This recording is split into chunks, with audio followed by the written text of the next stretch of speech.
پطرس کا پہلا عام خط اور اس کا پہلا باب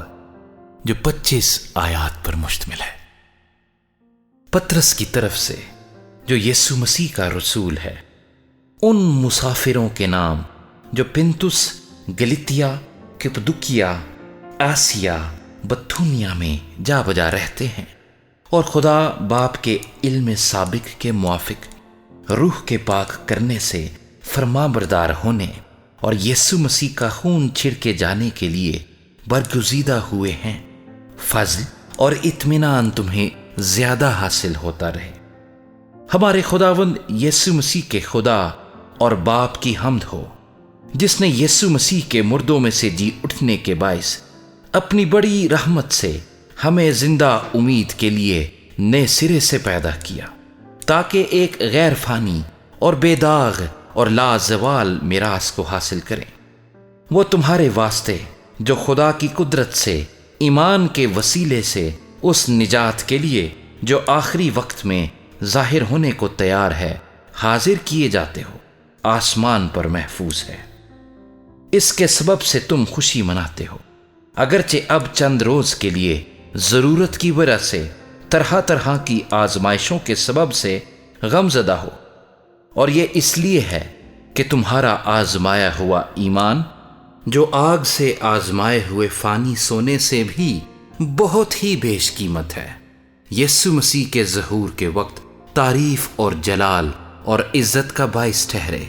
اس سے تم بے دیکھے محبت رکھتے ہو، اور اگرچہ اس وقت اس کو نہیں دیکھتے تو بھی اس پر ایمان لا کر ایسی خوشی مناتے ہو جو بیان سے باہر اور جلال سے بھری ہے، اور اپنے ایمان کا مقصد یعنی روحوں کی نجات حاصل کرتے ہو۔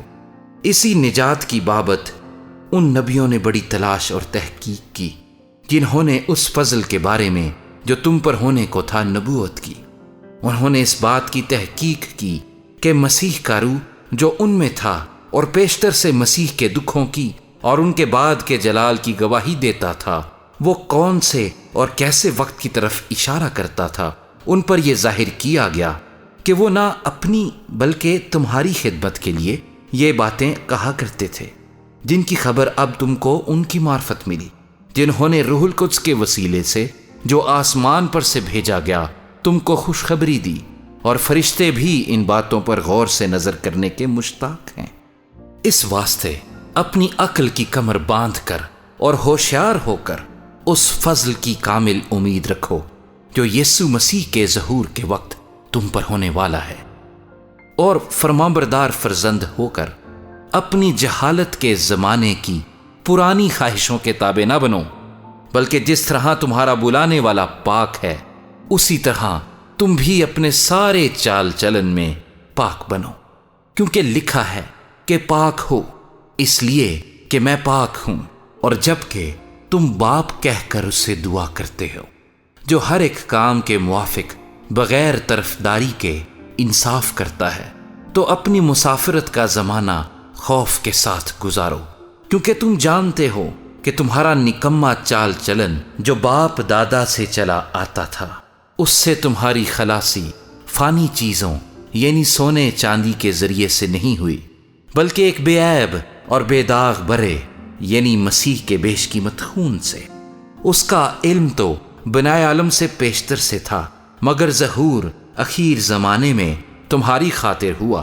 کہ اس کے وسیلے سے خدا پر ایمان لائے ہو، جس نے اس کو مردوں میں سے جلایا اور جلال بخشا، تاکہ تمہارا ایمان اور امید خدا پر ہو، چونکہ تم نے حق کی تابع داری سے اپنے دلوں کو پاک کیا ہے، جس سے بھائیوں کی بے ریا محبت پیدا ہوئی۔ اس لیے دل و جان سے آپس میں بہت محبت رکھو، کیونکہ تم فانی تخم سے نہیں بلکہ غیر فانی سے خدا کے کلام کے وسیلے سے جو زندہ اور قائم ہے نئے سرے سے پیدا ہوئے ہو۔ چنانچہ ہر بشر گھاس کی مانند ہے، اور اس کی ساری شان و شوکت گھاس کے پھول کی مانند۔ گھاس تو سوکھ جاتی ہے اور پھول گر جاتا ہے، لیکن خداوند کا کلام ابد تک قائم رہے گا۔ یہ وہی خوشخبری کا کلام ہے جو تمہیں سنایا گیا تھا۔